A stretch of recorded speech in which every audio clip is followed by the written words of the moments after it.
প্রিয় বন্ধুরা, আসসালামু আলাইকুম। পৃথিবীতে অনেক ইতিহাসে অনেক শাসকই এসেছে।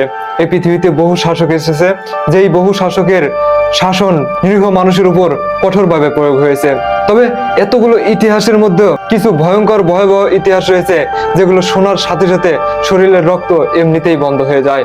ঠিক তেমনি একটি শাসক এসেছিলেন এই পৃথিবীর বুকে, যার নাম এলিজাবেথ বাথরি। তাকে ইতিহাসবিদরা এখন পর্যন্ত রক্ত পিয়াসু বলে আখ্যায়িত করেছে।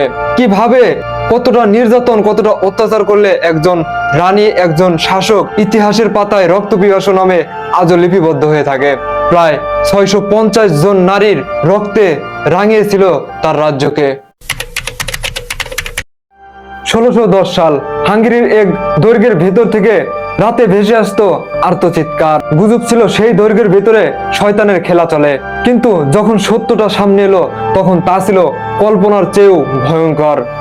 ইতিহাসের পাতায় তার নাম এলিজাবেথ বাথরি। গ্রিনেজ ওয়ার্ল্ড রেকর্ডের মতে তিনি ছিলেন পৃথিবীর সবচেয়ে কুখ্যাত নারী সিরিয়াল কিলার। কিন্তু তিনি কি আসলেই 650 জন কুমারীকে হত্যা করেছিলেন, নাকি তিনি ছিলেন এক বিশাল রাজনৈতিক ষড়যন্ত্রের শিকার? চলুন এত বড় একটি কুখ্যাত নারী কিলারের সম্পর্কে জেনে আসি। 1560 সালে হাঙ্গেরির অত্যন্ত ক্ষমতাশালী পরিবারে জন্মগ্রহণ করেন এলিজাবেথ। তার পরিবার ছিলেন এতটাই প্রভাবশালী, এতটাই শক্তিশালী যে তখনকার সময়ে যে রাজারা ছিলেন তারাও তাদের পরিবারের কাছে ঋণ ছিলেন। 15 বছর বয়সে তার বিয়ে হয় কাউন্ট ফেরেটস নাডাসিডের সাথে, যিনি তুর্কিদের বিরুদ্ধে যুদ্ধে তার বীরত্বের জন্য ব্ল্যাক নাইট নামে পরিচিত লাভ করেন।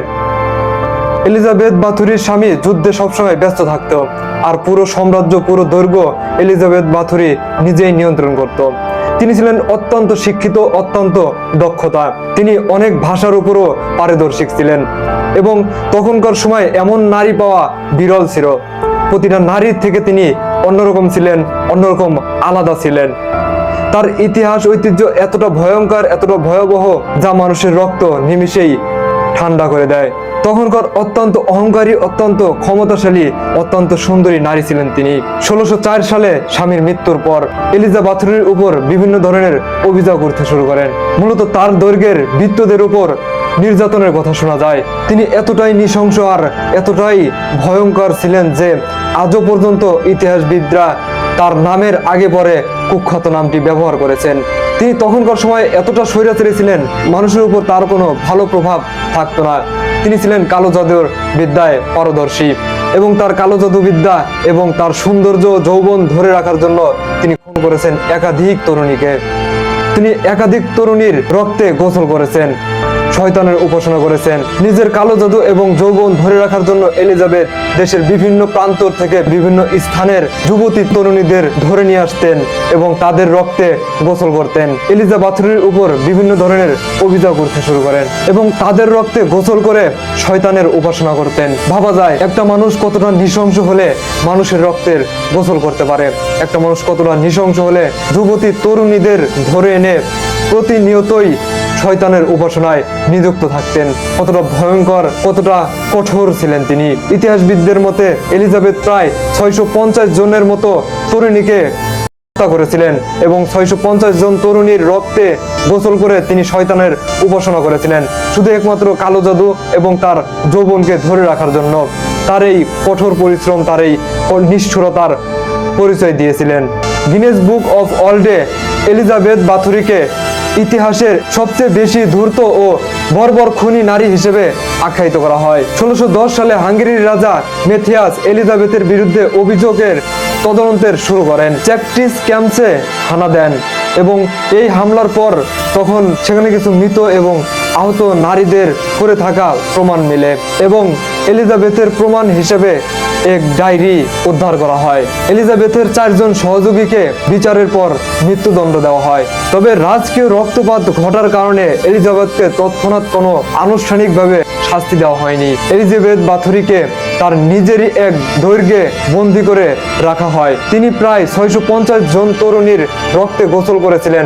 যদিও 650 জন তরুণীকে তিনি হত্যা করেছিলেন, তবে সেই বিচারের সময় মাত্র 80 জনকে হত্যার দায়ে তাকে শাস্তি দেওয়া হয়। কিন্তু সামাজিক অবস্থানের কথা বিবেচনা করে তাকে একটি কক্ষের ভিতরে, একটি দৈর্ঘ্যের ভিতরে বন্দী করে রাখা হয় এবং মাত্র 54 বছর বয়সে তিনি 1614 সালে 21শে আগস্ট তিনি সেখানেই মৃত্যুবরণ করেন। তার এই নৃশংসতা, এতটা ভয়ঙ্কর ইতিহাস আজও ইতিহাসবিদদের কাছে রোমহর্ষক হয়ে আছে। যিনি একটি নয়, দুটি নয়, 650 জন তরুণীর রক্তে গোসল করেছিলেন শুধু তার শয়তানির উপাসনা করার জন্য এবং তার যৌবন ধরে রাখার জন্য এবং তার কালো জাদুকে ধরে রাখার জন্য।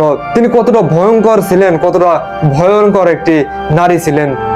আজ 400 বছর পর অনেক ইতিহাসবিদ মনে করেন এলিজাবেথ বাথুরি রাজনৈতিকভাবে ষড়যন্ত্রে লিপ্ত ছিলেন।